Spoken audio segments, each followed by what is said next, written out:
another Tough Talk motivation. We're here with Coach Berman today. Coach Dan Berman's down Southern California, high school strength and conditioning coach. Has been around for a long time.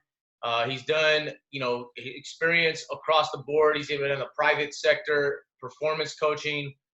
He's ran Velocity Sports Performance facility down there that led him to his high school now. I'll let him kind of dive in and tell you a little bit more about that. One of the things that's always struck me about him is how, he and I are obviously, we have a lot of connections and are on the same page in a lot of ways, but we're also different. And I think that kind of highlights a lot of the different things with, programming wise and how you can be successful by doing different things. And sometimes we get into this realm of it's this way or no way. And, I think we have similar thoughts. We just have different avenues on how we achieve those when we do our programming and specifically in strength conditioning and performance training. And he and I both work at the high school level. There's some misconceptions behind that as well that I think is out there of how important and especially how important it is to start strength conditioning and performance training at the high school level. So I think, these are a few different topics that he and I are going to discuss today. Who knows where it goes? I mean, he and I have a great rapport, so we're just going to kind of free ball, see how things go. We might go here, we might go there, but we'll kind of get back on track at times. So again, Coach here is a great guy, again, very knowledgeable, super successful with what he's done, always what he does and what he continues to do. Again, Coach, thank you for coming on. And why don't you give us a little quick update before we get into the things of kind of your path and your direction, where you're at and how you got there. Okay, cool. Yeah, well, so first of all, I will start because I'm a huge fan of yours, but I met you through your work, I actually met you. So one of the coolest things about you, and you probably don't know this because if you're not there, you wouldn't, but one of the highest gifts I give to coaches is how the kids act when they're not in the room or they're not there. And if there's this like sense of urgency as if you were, like nothing changes. We had a lot of success at the football level. And so like historical success that predates me. And I know you have a similar situation where you're at. And I think that's why we have a lot of shared beliefs. And one of those things is coming from a program that's very successful and trying to reach up to find a better program or somebody that's had similar success. You go and watch them in a way and you see these kids work, and it was transformative for our program and what we could expect out of kids. Sincerely, like seeing these kids drag their weight room outside, setting it up, moving stuff all around, one group inside, one group outside. Coach Allenbaugh, I think probably just mirroring everything you would have asked for him to do in that situation. It was awesome. Yeah, so Coach is referring to Coach is referring to his high school down south, and where I'm at right now is Dale South High School in Concord, California, with the Spartans. So Coach came up and visited the school, and I wasn't around that day. I just happened to not be there that day, and it was one of our days we put our kids through that's super grueling, and it has a lot to do with the mentality aspect. It's not necessarily sports driven. And I think, again, there goes back to some of the misconceptions, right, on what's sports specific and what's not. But it was a mental day, and just kind of what these kids had to go and put themselves through and be able to ascertain individually and collectively. It was just, those are the kinds of expectations that are set. And I think that's where he and I are talking, and we're so enact on that, is basically those expectations are set. And it's really, it's a kid driven, it's a program, it's an athlete driven mentality. I think more importantly than anything is like not knowing what any specific goals were for that day. You guys practice well. What does that mean? Like if you're taking coaching, that means you're modeling the behaviors of coaches are asking for you. They're being quick, they're being intent. It looks as if they have a purpose on that day. I had no idea what their goals were on that day. You weren't there. Coach Allenbaugh had some things, but you see a good practice, and it's awesome. Yeah. That's the thing. You can try a different methodology or different program style, but when you see kids practice, it's a good product. So. Yeah, and I think that's again, like we're looking at a high school level, and I think that's the foundation years, right? I'm sure you would agree. That's and I think it starts earlier, but foundation-wise, high school is like a pivotal time for kids to train, to really learn techniques, to movement patterns, to mentality, to focus, there's so many things that I can think of that is such an influential time that they need to be focused and honed in on.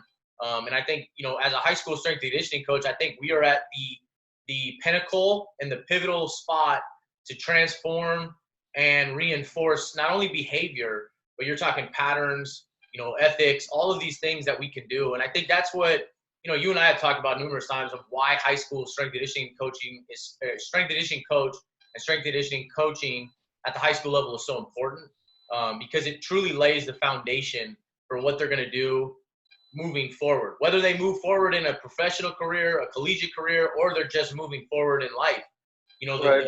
The lessons are there, right? Those lessons are honed in on, and we know that we can influence those in a lot of ways.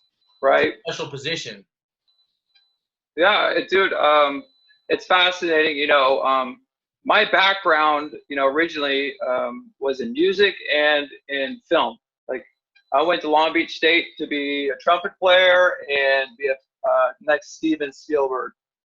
So I got into this business later in life. Which makes me feel like really humble going at it. So like, in the process of trying to ask, what do I want from my high school kid when he graduates? Like, what does our end product look like? What do they learn? What can they do? Those are important things for us. And because of my kind of different kind of background, I look at the story of the three little pigs. And this is funny, but I use little stories like this all the time. Yeah.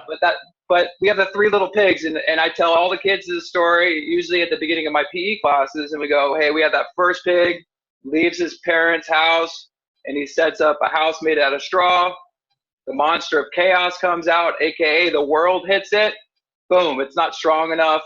The other brother's out there, and he's making his house out of sticks, and he says, even in the story, it'll be quick, there are plenty around here, and I'll have plenty of time to play. And then that guy's house isn't strong enough when the monster of chaos comes along. And then that third pig takes his time. They make fun of him the whole way through. We're playing around, and he makes his house out of brick. And that's where the other two can go when they need help from the world, and we're in a similar situation like that. And I'd say I want to do a better job of preparing our kids to train in this kind of environment. If I said currently, like, I should be able to ask them to do a few things basically every day, regimented, that they can do. Like, hey, I should be able to get 100 push-ups out of you, 50 pull-ups, and, I don't know, 50 burpees. Well done, that we know we can get a basic fitness level or something more advanced than that probably, but a starting point would be something like that. Well, I look at, so same thing on that thought process, right? We're looking at the time that we're in right now. It's crazy because we're looking at, obviously the shelter in place, and you have all these other things that are going on, especially in the state of California. And there's a lot of places to hide and excuse your way out of things, right? And a lot of people are saying, hey, you know what? I'm not going to blame you for it. I just got an email today, and it talked about how suicidal rates have drastically increased over the last few months. Yeah. And it talks about it within young people. And I think part of our job, right, when we look at it, we go, okay, we're a performance. And I think this is kind of what separates us from the private sector. Now, I have a business in the private sector, but I think what separates us heavily is the fact that as a high school strength and conditioning coach, what our position should be, we're not there to be your friend. Okay. Now, it doesn't mean we can't get along. It doesn't mean you can't have great relationships, because you should. But it's not about being a friend. It's about being a mentor and somebody that can basically provide you with tools that's really beneficial for you in the long term. So when I look at this time right now, and like you're saying, yeah, you want to do a better job of making sure that they're prepared for situations like this. I always tell everybody that my job as a strength and conditioning coach, and this is what I stress at the high school, especially with the football program, I say, look, fellas, my number one job is to prepare you for what? And they're always like, prepare for game. It's prepare for you for anything and everything. That's number one, right? I want you to be prepared no matter what avenue you go. You could jump in the military. You're prepared because of what you did. You could go play collegiate football, professional football. You're prepared because of the foundation that you were provided. Those are foundational pieces, and I think that's the biggest difference that I see. And I'm like, okay, discipline, right? What's discipline? A stress point that I have early on is, all right, look, guys, what do you not like to do? What are you not good at, or what do you not like to do? Do it every day, 15 minutes a day. Start your day or end your day with it, because starting your day, you're tired, and ending your day, you're tired. And usually those are two windows that you don't want to do. You're like, you know what, I want to go to sleep, or I want to watch TV. So if you can start your day or end your day on something you don't want to do, you immediately have trained yourself to do something. And that's disciplining your mindset, disciplining who you are. And that's like, to me, is more beneficial than how much you'll ever squat. Right? If I can get you to commit, and discipline and mindset is there, then squatting's easy, right? Like that's good stuff. Easy. Well, I think of it, it's interesting. I kind of look at it in a reverse fashion. Totally agree with the principle, right? But if we hold up high, for our program, some standard, right? Because if you don't have a standard, there's nothing for you to fall short of, right? Like, we should have an acceptable standard for what you can achieve in a period of time. And to be fair, this is where our industry goes awry, in my opinion. Like not awry in the sense of they don't have good practice, but what's the goal, right? So if we have a high enough goal that even your best athletes are going to have to train very hard to reach. Yeah. You know what I mean? Like, I'll give you an example, and I know this is going to get blasted, right? But there's always this saying, like, going from 400-pound squat to 450-pound squat, I could probably prioritize something else in there and get something else out of it. And that's kind of our standard saying across the performance industry, right? But what are we missing? An absolutely amazing year of training to get from 400 to 450. Like, you're going to take a kid that's kind of like worked his butt off, and now for him to get better, he's got to be really, really good for that year. Like, he's got to be disciplined. He's got to go to bed. He's probably going to be talking to you about all these things because he needs to squat 500 pounds. Yeah. And any high school coach can get 315-pound back squats. It's simple. Yeah. That's simple, right? I do like the NHS-SCA All-American standards that I saw recently, something that maybe more people can get by. But I look at it like this, and we're talking about the process that kids take along the way and becoming more responsible. It's like, when we make our programs overly complex, we put too much on our plate and not enough on that kid's plate. Yeah. Like, I can tell that kid year in to year out what he's able to do, how productive is he, if I have something to compare it to, aka what I've done the last 3-4 years. Like, what are my kids able to do? And that's what I want everybody to reach for. I really do, because like, your kids are freaking strong. And this is where, like, a lot of people in the industry and I disagree on the private side, because you've learned a lot about being humble, and so have I, because you're a part of a program that was great before you. You're going to keep it great, make it better. And then when you're done, you're going to hope it's still great going forward. Like, that's the kind of program that you have. Like, it's a legacy kind of program. And we're trying to build the same thing. So, like, the way that I disagree with the industry, the private training industry versus, say, what we do is, like, at the end of 4 years, what the private training coaches require from them is I have no idea. Yeah. Like, after 4 years of training, there's some things you expect your kids to be able to do. What's an example for you of a kid that's done well in your program over 4 years? What kind of squat is that for that kid? Like a running back. What's your running back squatting? You talking about load total, or are you talking about 1 RM? What it should look like? Well, I think those two are synonymous. Like, that's another misconception in the industry. You don't get to get heavy without getting good, as long as the standard is sound. Correct. And the standard is a below parallel squat. That means the top of the hip, crease hip here, goes below the top of the patella. Yeah. That's a powerlifting standard, but that's a standard. Somebody might have a different standard. My standard makes sure that they're able to function, aka a large range of motion under load. you know, but a lot of the misconceptions about people that build strength in our industry, and if you go to the Midwest, you don't hear a lot of this. Like, that's nice talking to all our coaches. Like, they get their boys big and strong, right? And it seems like in our region, everybody wants to make them skinny and fast. Like they're not synonymous. I'm like, you know, there's no weak, slow people. You know what I mean? There's just not. That's the misconception, is that strength, like you're a strength guy. Yeah. Okay. So you don't know anything about speed? Like, if you don't think that strength translates to speed, then you're not a speed coach. I'm certain. I'm certain it is.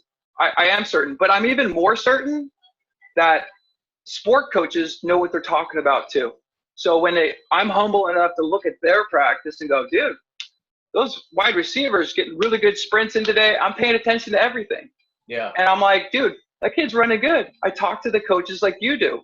And I don't make any assumptions that they don't have anything going on outside of what we're doing. You know what I mean? So I think if I can do one job right and keep it simple, like, make sure that my practice has the highest standard or something to reach for as a sport practice. You know what I mean? Like, when you watch your best or favorite sport coaches practice, when they break the huddle at the end of that thing, people know what's going on. Sometimes they leave pissed. Sometimes they leave happy. But they definitely have an opinion on what just happened. Yeah. And I want people to have an opinion on what happens in our room too, like outside of the sport specific stuff. Like, I'm not talking about positions. I got two quarterbacks who are competing for the same job. I know one's better than the other. I'm not going to tell them, and they're not going to know.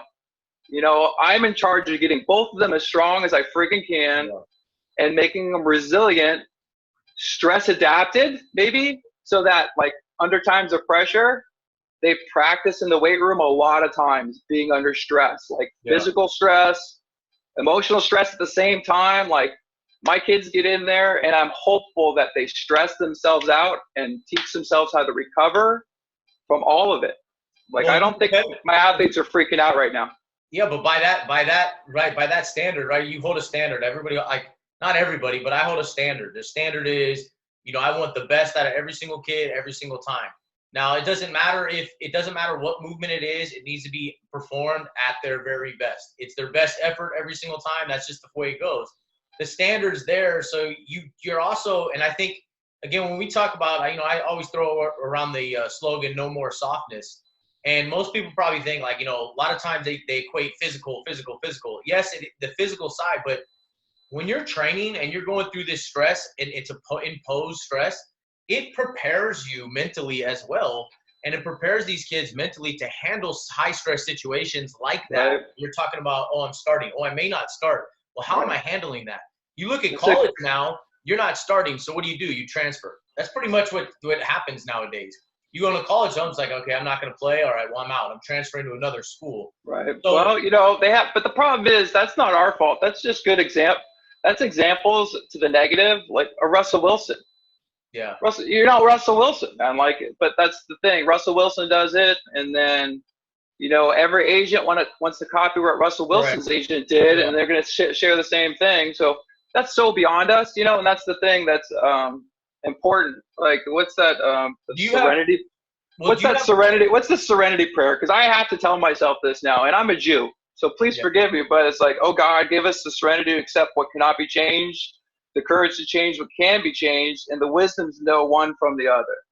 And that wisdom part is what you get from working at the job for a long period of time and balancing between the two worlds. And by the two worlds, I mean the performance side and the athlete side as a coaching staff, as a team. Because to be fair, it's all a team effort.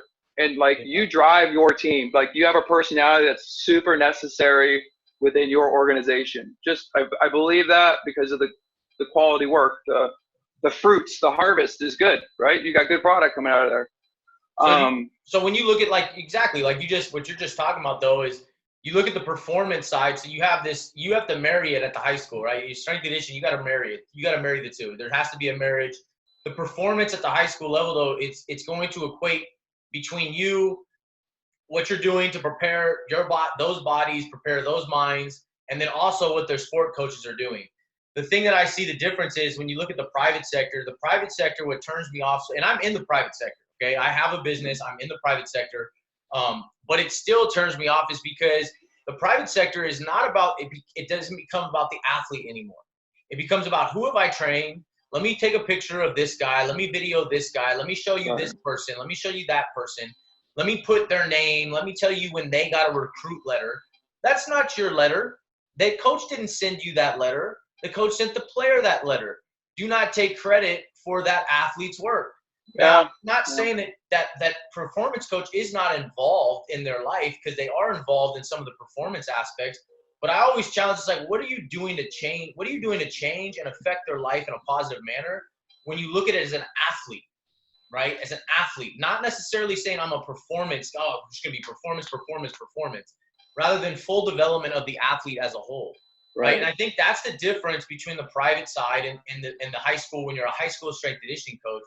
And that's why, for me personally, I have experience in both fields, but that's what attracts me so much more to the high school side, to be in that strength and conditioning realm at the high school level, because, you know, it's more about preparation, and it's preparation in the mind. Look, not everybody's going to like me, right? Not every player, not every athlete, not every coach. I get it. I have a personality that's like, I hardly like you. Jeez Louise. Yeah, that's what I'm saying. Exactly. So I have a personality that's like here, right? It's no middle, right? It's literally like, so, and I get it. You're at 11, dude. You got an 11. I get it. But what I'm saying is that there has to be selflessness. And I think that's where that high school strength and conditioning position's at, where I see the performance side. And a lot of times it's not selflessness anymore. It becomes selfishness. And I know a lot of people are going to be like, oh, that's ridiculous. It's like, well, I'm just telling you, when you see too much about who I'm working with, I'm going to post every single thing. I'm going to exploit this kid, this athlete, this kid, this athlete, because I know if I do that, I'm going to get more kids to come in. You're getting top-level DNA-loaded athletes, right? I'm not, again, it's not a knock. This sounds so negative, but it's not. But it's just saying, like, look, the difference to me between the two fields really has to do with that.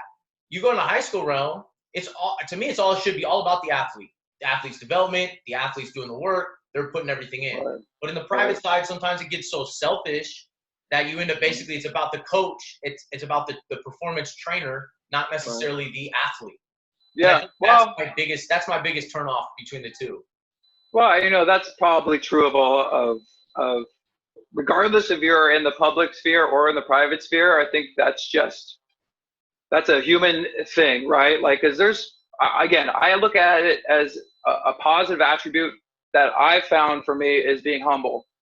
When I've gotten in trouble, I thought I knew too much, and I had more prickly interactions with people than necessary. And so I've been more humble now. And to be fair, I've had some fantastic kids that had like really great experiences with, say, like people that traditionally, especially at the time, didn't have a good reputation, like a CrossFit coach. Yeah. You know what I mean? There's some like really fantastic coaches in CrossFit, places like that. The challenging part is you know, again, God grant me the wisdom to know the difference. And like, I don't know, some of these things are out of my control. Like my school has tremendous amount of resources. You know, I've got kids that have the ability to train with other people, which sometimes makes it seem better. But what we're missing, I think, when they do that is like this lack of accountability for both programs. And that's what I see. It's like, so if a kid's going to go off and do some extra stuff over here, but my standard is still high, and like it doesn't take that many times in your weight room to see that a kid's falling behind everyone else. Yeah. It really doesn't. I mean, it's like we have, like you were saying, our practice is a practice in humility and humble nature, right? Like nobody lifted the most amount of weight they ever wanted to on that day.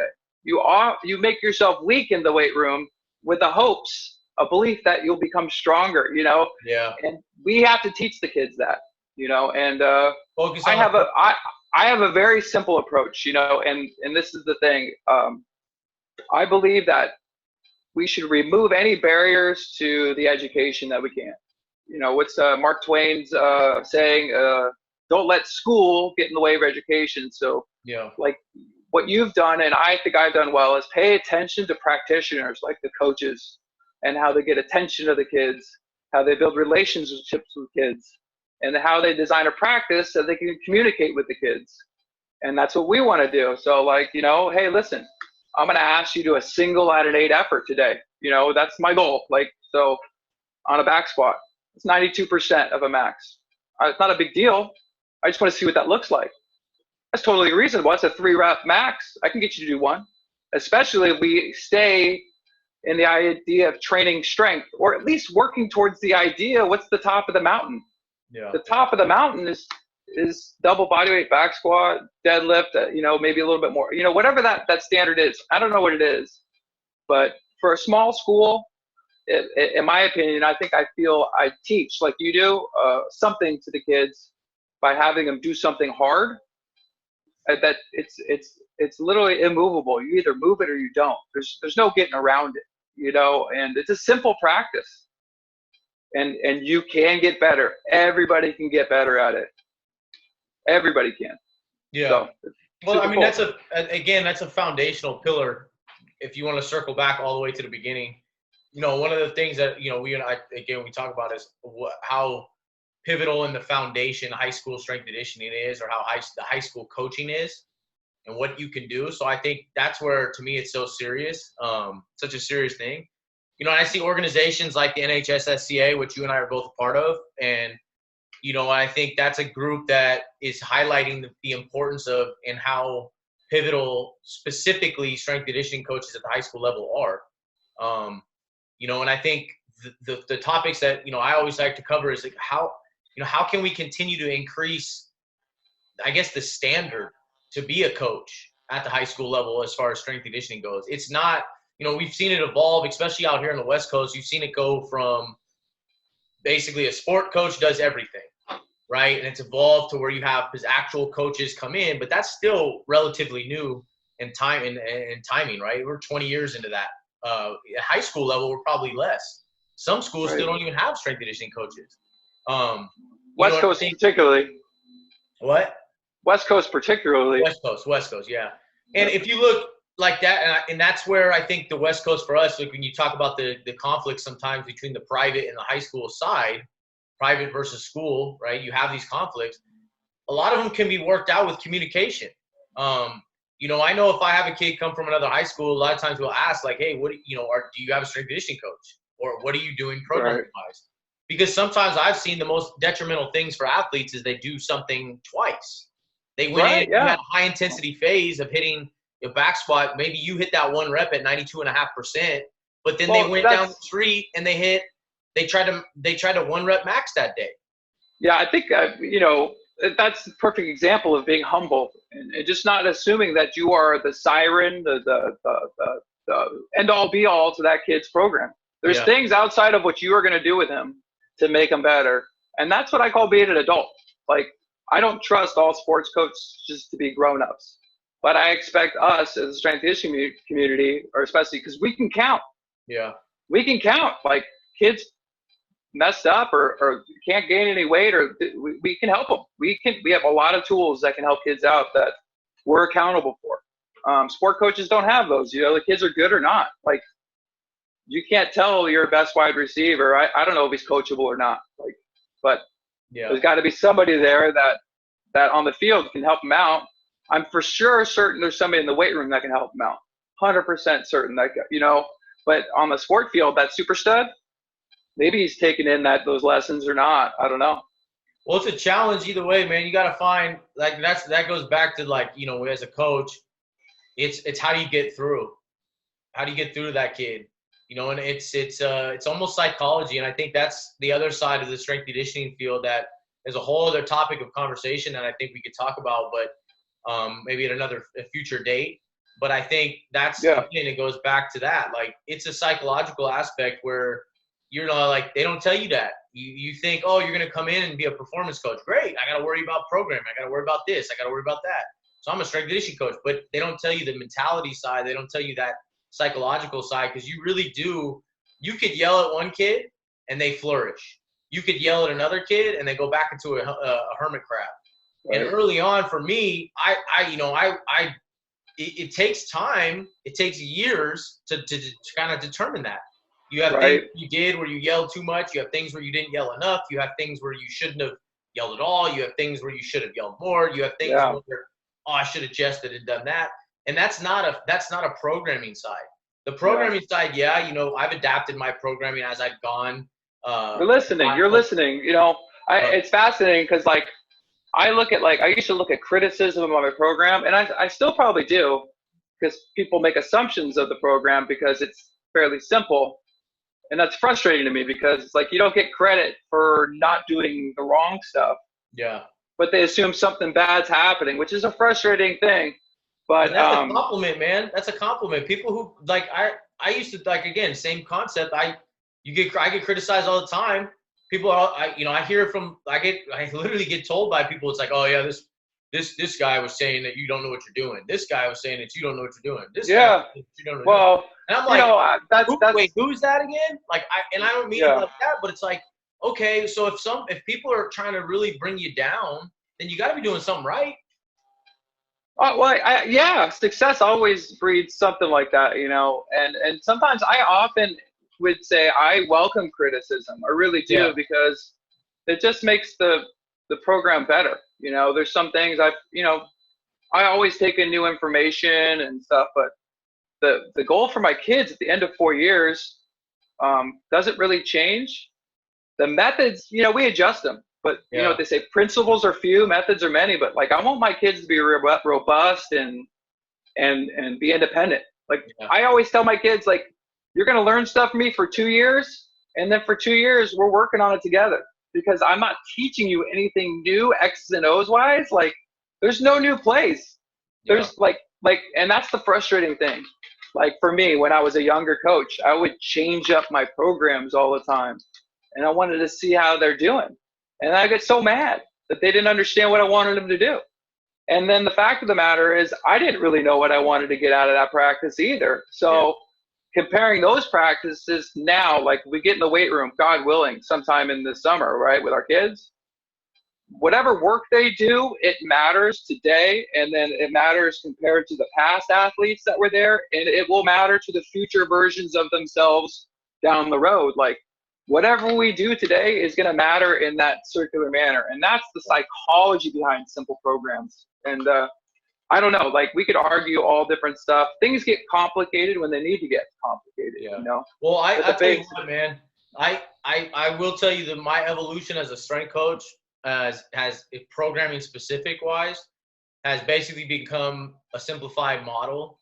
It may seem complex to some people, but like I used to think, oh, variability came from exercise, but I realized variability does not come from exercise.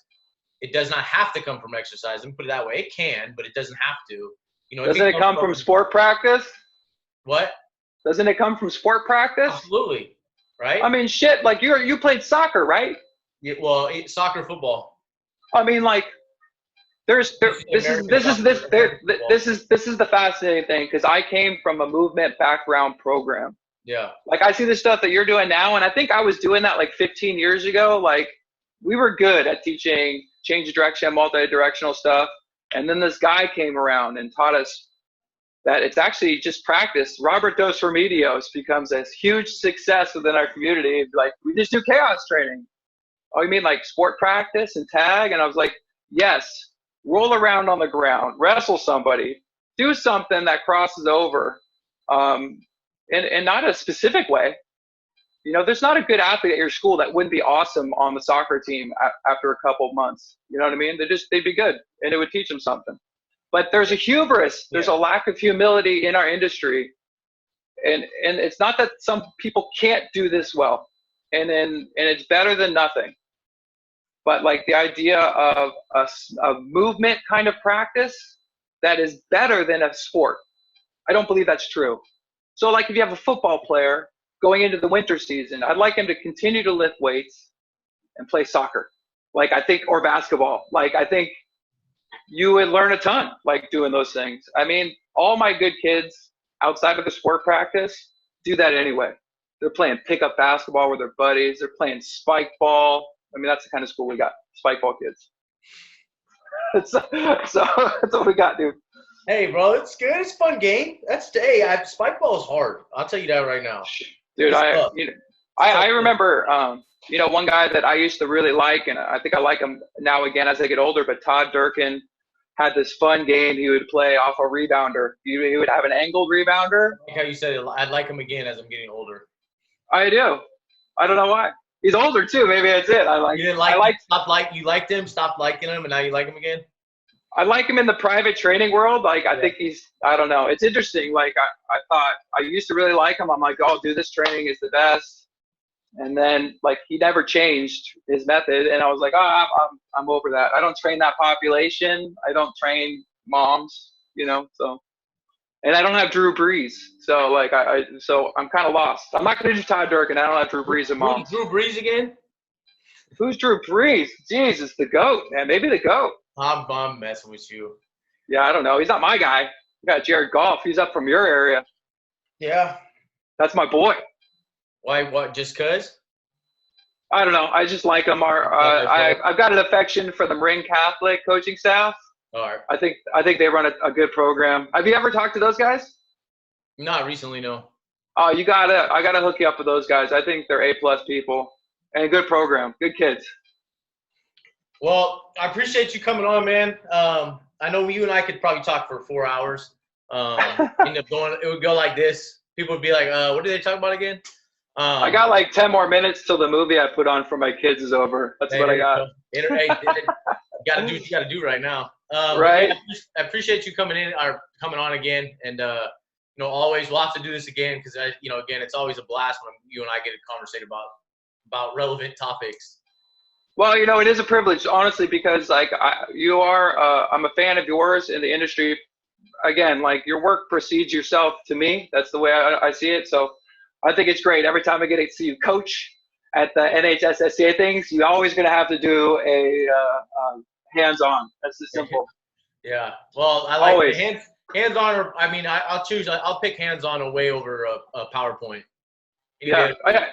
And if you want to curtail the program just for me, your next one, like, you could just make it about how you've changed your programming and stuff coming from that facility you're in to where you're at now, because you can do a lot of different things now. I'd love to see from the concrete jungle. Some of the parts of the concrete jungle, you gotta miss the simplicity of it. Yeah. I like to be honest, the concrete jungle at De La Salle was legendary. So it's kind of one of those things that I miss because of the ruggedness of it.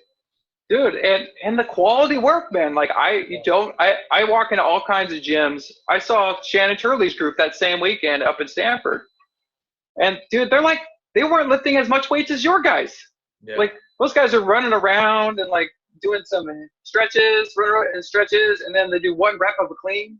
And then they run around. It was just a different style, although they had great success, especially when you get top 5 recruits every year. Like, you get a good meat. Good meat just needs a nice hot iron, maybe some salt and pepper, and you're good, man.